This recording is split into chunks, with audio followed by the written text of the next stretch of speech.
and welcome to Network. My name is Phumelele Zondi with your technology and social media news. SABC Network. Now, that's on Facebook, Twitter, and Instagram. It's News Network at sabc.co.za on email. This week, Twitter poll is asking you if you've started participating in those online betting platforms. Some may call them online gambling. This as we are seeing a rise. They say it's about 48% in the year 2021 to 2022. Results of that are coming up later in the program. Firstly, here's what's coming up in this particular episode. We tell you about some of the elderly who are seen on a platform, TikTok. The details on foldable and flipping devices. And in our conversation, we chat about the evolution of Twitter, what it might become, and what it actually means for people who use them as a platform for social change. TikTok is often seen as a platform for Gen Z, and it was during lockdown that a lot of the Gen Z generation was seen doing all kinds of TikTok challenges that may include dances and miming to music and other videos. But the elderly generation is also finding success on TikTok too. We have all become accustomed to the influencer world.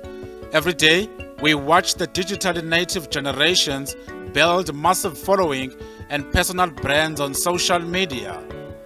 But the landscape is starting to see a new type of influencer pop up, the Grand Influenza. And I think with Grand Influencers, what we're seeing is that people gravitate to authenticity. People gravitate to seeing real people, and people gravitate to seeing all kinds of people. I think we're no longer just interested in seeing your glossy influencer.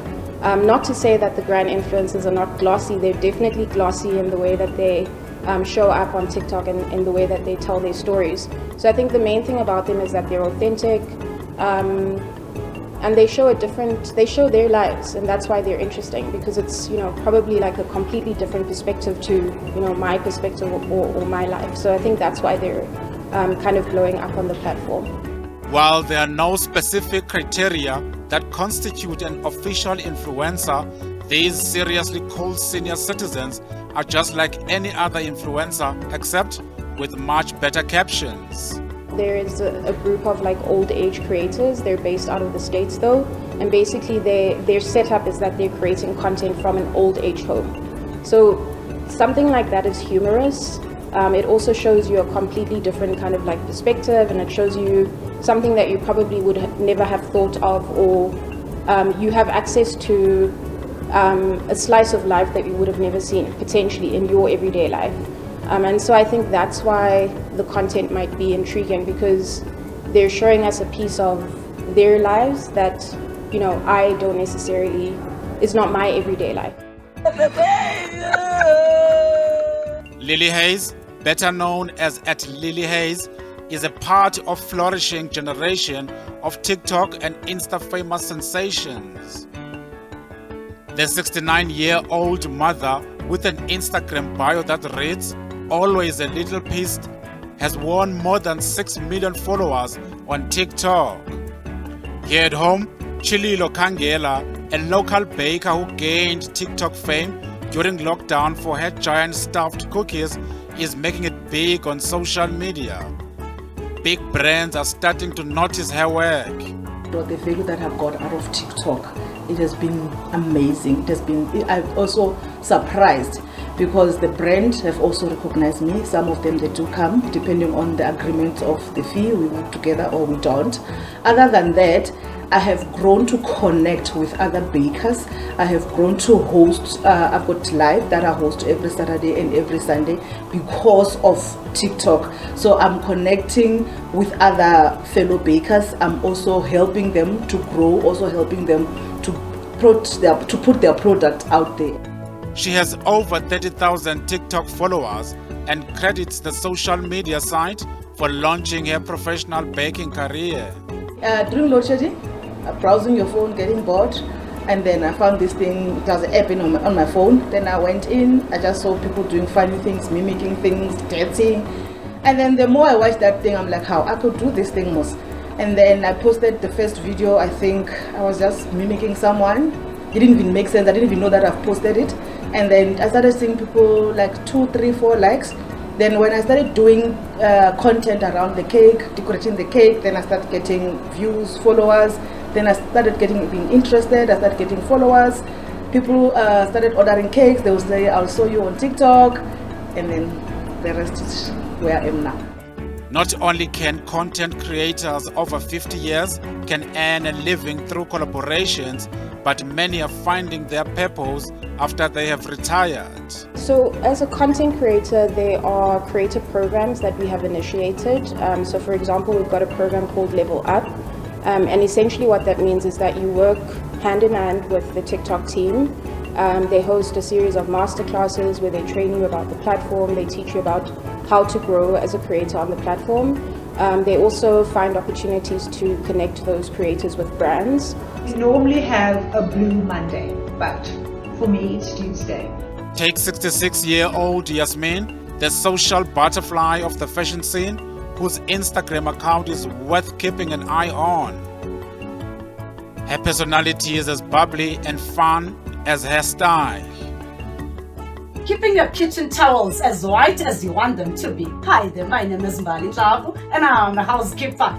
Mbali Tlapo left her job as a salesperson for a furniture shop to clean homes. She is now her own boss and a TikTok star.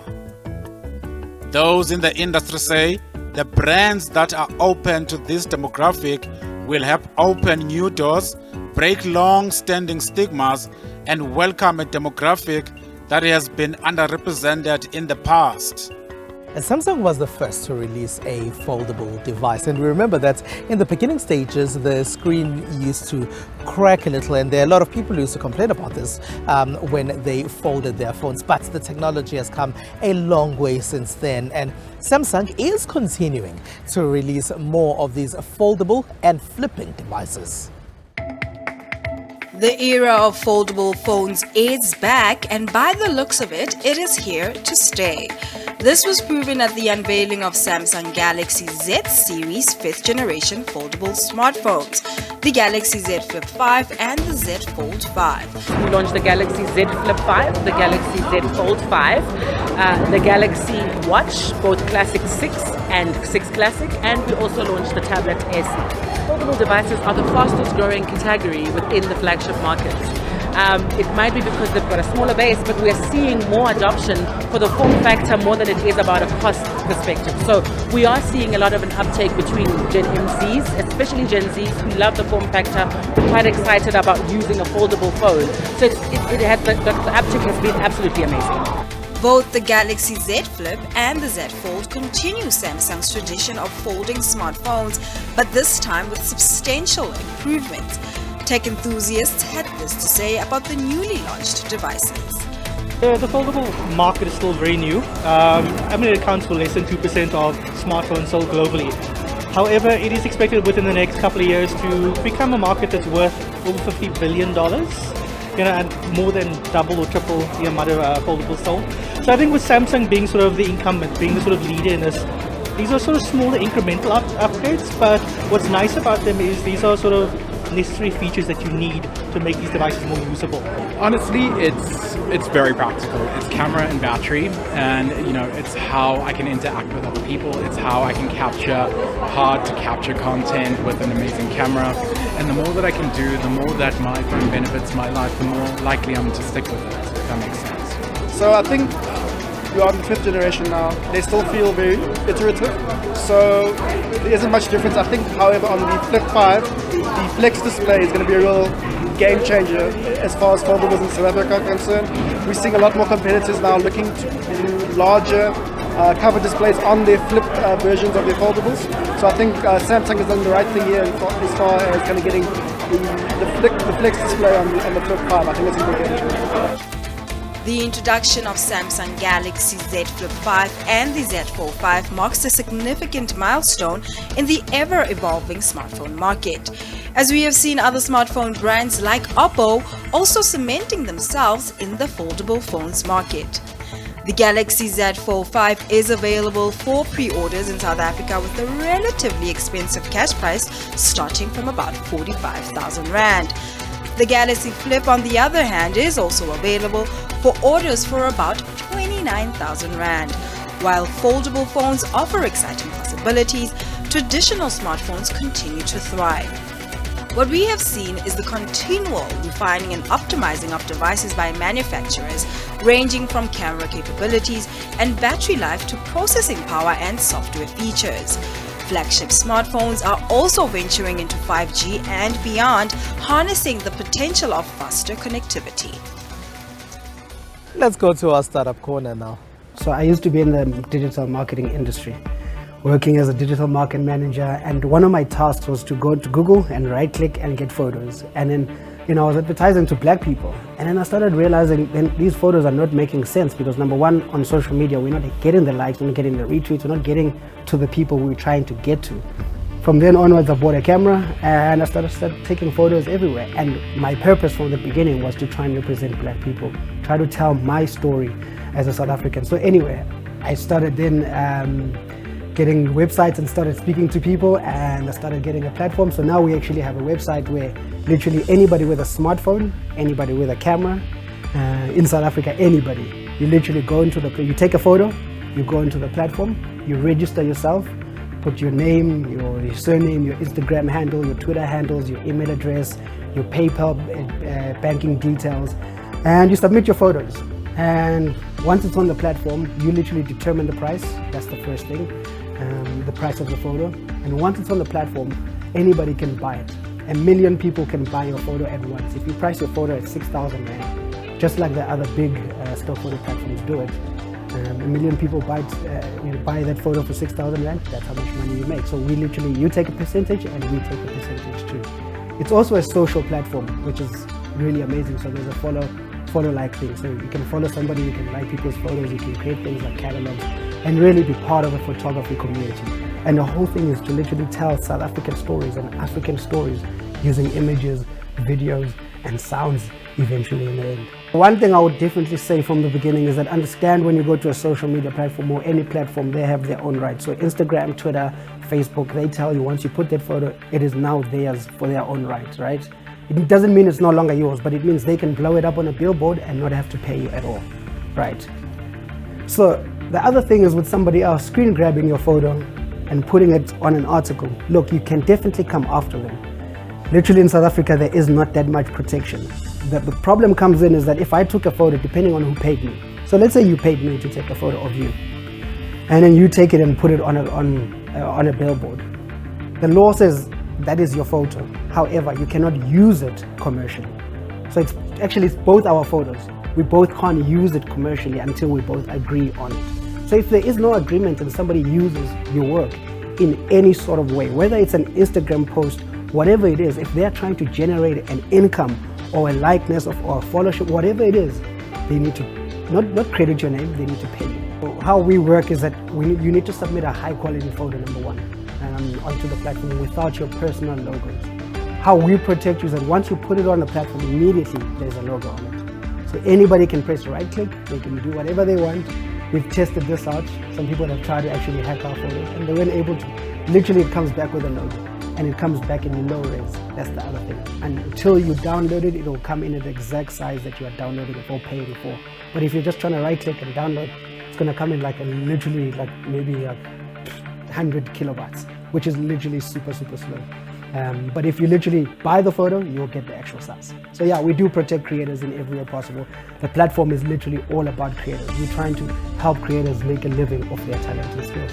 It's SABC Network on Facebook, Twitter and Instagram. Please network at sabc.co.za on email. After the break, we chat about what it means if Twitter was to reinvent itself as something else. We do know that it played a key role in a lot of campaigns that took place internationally. Stay with us.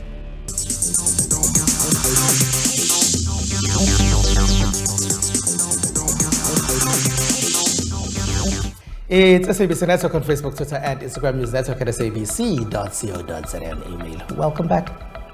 Now, Twitter the other day revealed the letter X as its new logo. The colors have also changed. It's black on white as opposed to it being blue and white. This is visible on desktops. It's also visible on tablets. It's not so visible on mobile phones just as yet. But it seems like there could be a bigger rebranding that could be going on. It seems like Twitter might be changing what they do almost completely. To talk to us about some of these issues is Professor Edmaya Made from the University of Johannesburg. Hello, and thank you very much for being a part of our network once again, Prof. Maybe if we start by talking what Twitter has actually meant to a lot of people across the African continent. I think Twitter, as we all know, is synonymous with the advent of social media in Africa.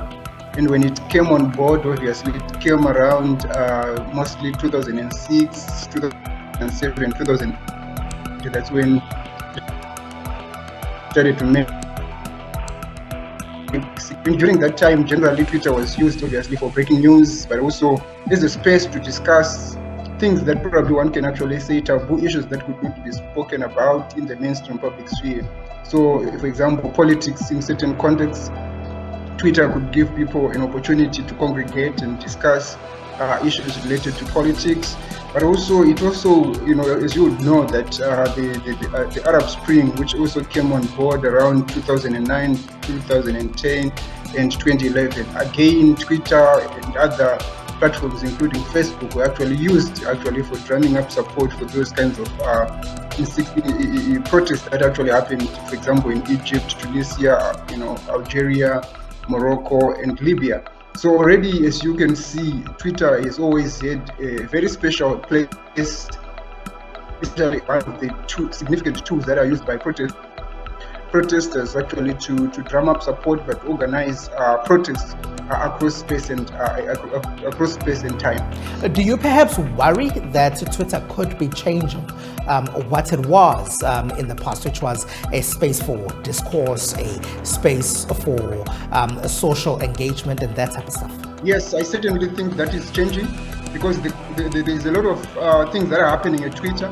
There's the reconfiguration of Twitter as a platform, but the infrastructure upon which the original Twitter was built is also changing. So as a result of that, we are already seeing that Twitter is changing and it's becoming increasingly a platform where a lot of money has to be made. It's going to be a space where commercial transactions have to be made rather than political discussions have to be made.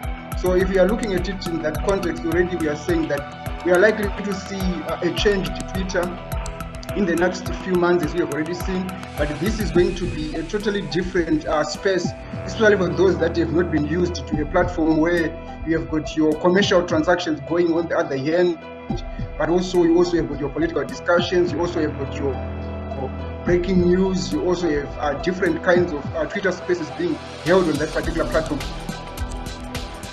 So what we are going to see, obviously, is what people obviously in China have been conversant with, especially when they are using WeChat. So I think we are going towards that, and I think it's not peculiar to Twitter, as we have also seen even that they wanted to create an integrated platform. So this a push towards integrated platforms where video, audio, text, and also these commercial transactions will be happening. It's something that almost all these media platforms are actually pushing towards so that they can continue to monetize their platforms. The new owner of the platform, Elon Musk, had in the past, even before he bought the platform, said that he's worried that it's not making as much money as it should be making. What do you think he should change? Because there are some people who are saying it could be an online marketplace in the way that WeChat is in China. I think ideally it should stay the way it was, but also remember these platforms are in it for money. They are not there to just create numbers to speak politics or to get and talk about causes that are dear to our hearts. These platforms are essentially there for money. So any opportunity that they can make and they can find in terms of making sure that they make a lot of money, they are going to seize it and actually use it to their greatest advantage. And essentially that's what we are seeing right now with Twitter, but also Meta, and also even what we've also seen with actually TikTok, which has got a very investive algorithm that it's using, which is also somehow in line with the changes around artificial intelligence And if most platforms are actually increasingly using these sophisticated algorithms and also artificial intelligence platforms to continue to push for their profit margins, then obviously we are likely to see a lot in that kind of space. But as I've already pointed out, ideally we would want to see the original Twitter remaining, but unfortunately that is not going to happen. And I think this is not the first time this thing is actually happening. Even if you look at your original newspaper, for example, look at your original television station, for example. Ideally, when it started, television was just a talk show. It was mostly pretty much a talk show spaces. Similarly, newspapers were there just to give us news. But more and more owners began to realize that you can actually create space for adverts. They created more space for adverts more than they created space for news. So it's the same thing. We are increasingly seeing talk shows on social media being pushed out, and what is actually happening is they are being replaced by more and more adverts, and essentially that's what we are seeing. So it's not something that's new.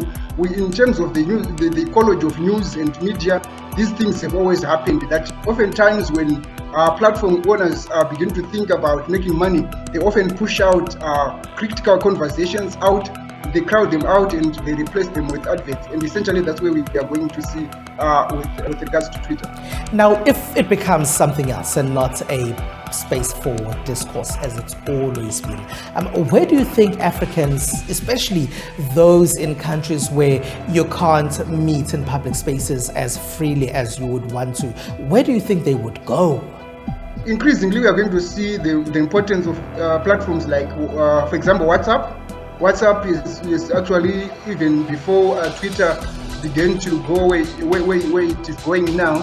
We have seen we have seen WhatsApp, we've seen Telegram, increasingly becoming alternative spaces where people can actually congregate and speak about things that are very dear to their hearts and congregate. But the unfortunate part about the semi-public platforms like WhatsApp and Telegram is that you don't begin to see how your hashtag is trending. So it's always with people that are within that particular space that can actually see what's happening. All right, Prof. Edmaya Mare, thank you very much for being a part of our network. It's SABC Network. Now that's on Facebook, Twitter, and Instagram. It is News Network at sabc.co.za. On email, stay with us.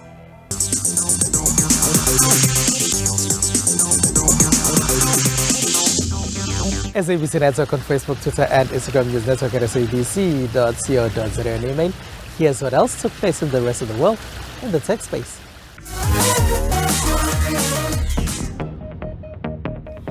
Space-age airless tires could cut car particles pollution. Originally developed by NASA and now commercialized for terrestrial use by the Smart Tire company, the tires are airless, durable, and will never go flat. The tires have a springy mesh design made to shape memory alloy that's elastic like rubber yet strong like titanium. So you have these little spring coils going around, and you have these radial elements to give it its structural shape. And so inside here you have what you call a bump stop. So if it does hit like a rock or anything, it actually changes the forces all around there and dispenses it evenly, which is unlike any other tire, which are usually bottom loaded. This is like top loaded, side loaded, very, very efficient. So these are major improvements to NASA's original tire.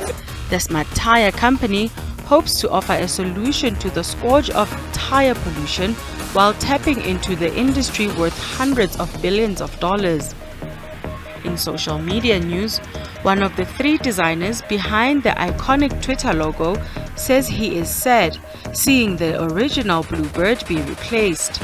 Elon Musk says he wants to change Twitter's logo and polled his millions of followers whether they would favor changing the site's color scheme from blue to black. Since Musk bought Twitter in October, the company has changed its business name to X Corp. I am sad. I think that I would be lying if I said I didn't love it when I'm watching the NBA Finals and you get to see it on the court, or you pick up like orange juice at the supermarket and your drawings on the side. Like, there is just something really, I don't know, whatever. It's just a little like wink that's like charming. Since the takeover of Twitter, the company has faced tough times with layoffs and a sharp drop in advertisers. This week, our Twitter poll is asking you if you've started participating in those online betting platforms. Some may call them online gambling. This as we are seeing a rise. They say it's about 48% in the year 2021 to 2022.